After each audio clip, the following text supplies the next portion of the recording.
What's up, everybody? Adam Ronis from Fantasy Alarm here with your Week 8 Yahoo DFS plays. We start off at the quarterback position. Going to go with Jalen Hurts. He's $33. He has not played well from an NFL perspective, but for fantasy, he's getting the job done, and that's all that matters. He gets a great matchup this week against the Detroit Lions. They've allowed 15 passing touchdowns this season. And here's the thing about Hurts. He gives you that high floor because of his running ability. He's got 361 rushing yards on the year and 5 rushing touchdowns. He's also passing quite a bit, at least 34 pass attempts in 4 of the last 5 games.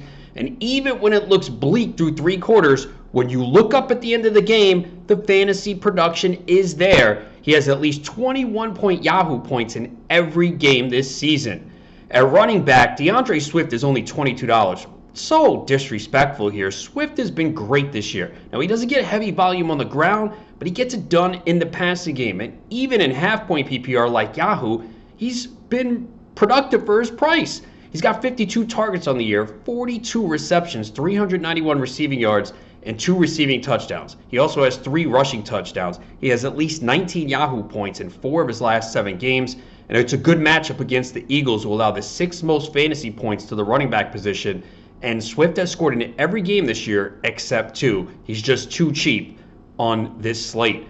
At wide receiver, going to go right back to the guy I gave you last week because the price remains the same. A.J. Brown, $24. We know, when healthy, one of the elite wide receivers in the NFL. He's finally healthy, over the food poisoning, and look what he did last week. 8 catches, 133 yards, and a touchdown. And that's what the Titans really shutting it down in the second half against Kansas City. This week, a more competitive game against division rival the Colts.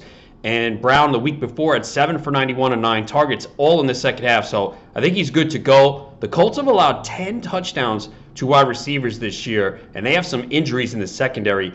And they rank 18th in DVOA against the opponent's top wide receiver. At tight end, we're going to go with Dallas Goedert. He's $17, and the trade of Zach Ertz has been beneficial for him.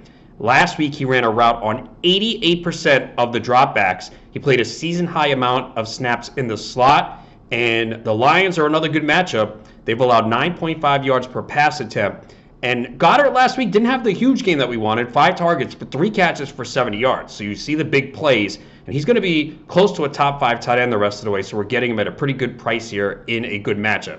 Finally, at wide receiver for our value play, T. Higgins. He's $16. We're getting one of the most explosive offenses in a great matchup against the Jets. Yes, Jamar Chase has been the guy, but let's not forget, Higgins had 15 targets last week. It only resulted in 7 receptions for 62 yards, but we want a guy who's heavily involved in the offense. His target share is over 22%, and he's also 3rd in the NFL in red zone target percentage. So we know Joe Burrow is looking for him there. And the other thing that we like is the Bengals have become more pass-heavy lately. I think they were easing Joe Burrow in the first few weeks of the season, but the last 4 weeks they have passed more. The Jets haven't intercepted a pass this year, and they rank 28th against the pass. Those are your Week 8 Yahoo DFS plays. I'm Adam Ronis from Fantasy Alarm. Go get that money.